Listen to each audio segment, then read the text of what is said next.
Okay, thank you, Roger. Halftime is almost over, and we're going to try to get some last-minute instructions from the coach. We're going to try to get a word from him right now. Here he comes now. Coach, can we get a word from you real quick? Yeah, sure can. Now, what did you tell your players before they left the locker for the second half? Well, what I told them was just relax and concentrate and play some ball. I mean, you know, you leave the candy and the girls alone because that makes your legs weak. You know, what I'm trying to get them to do is don't let them dictate the game, and I believe if we play as hard as we can, then we can play up to our potential, OJ.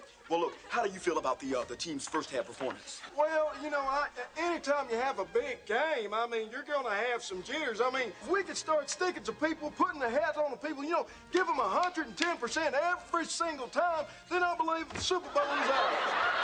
Okay, well, look here. What do you think you guys are going to do around about the second half? I mean, you guys got a lot of opportunities to get from. Buffalo got its running game going really, really well. What are you going to do about that? They're really penetrating. They're doing a lot of running up there. What are you guys going to do about that?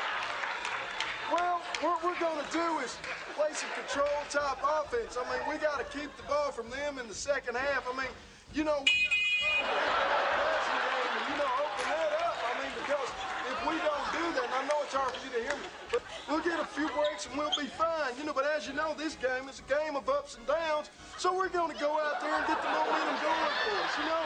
Well, look, Buffalo got their running game going early. They're penetrating the line. What are you going to do about that? Are you going to put some linebackers in there? You're going to start to stuff up some of those things? What is going to happen in the second half on that fight? Well, what we're going to try to do is get our passing game going. I mean, as you know, the war's not over. The battle has to keep being fought. I mean, you can't allow them to play. I mean, they're playing worse than my grandmother would play.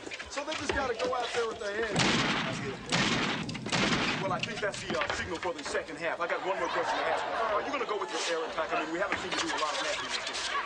Well, we're going to keep playing what we have, and then we're going to try to get, you know, get the passing game wide open for us. Well, thank you, Coach. I'm going to have to go ahead and wrap this up. OJ. Roger, back to you. We're going to be looking forward to a great second half of football.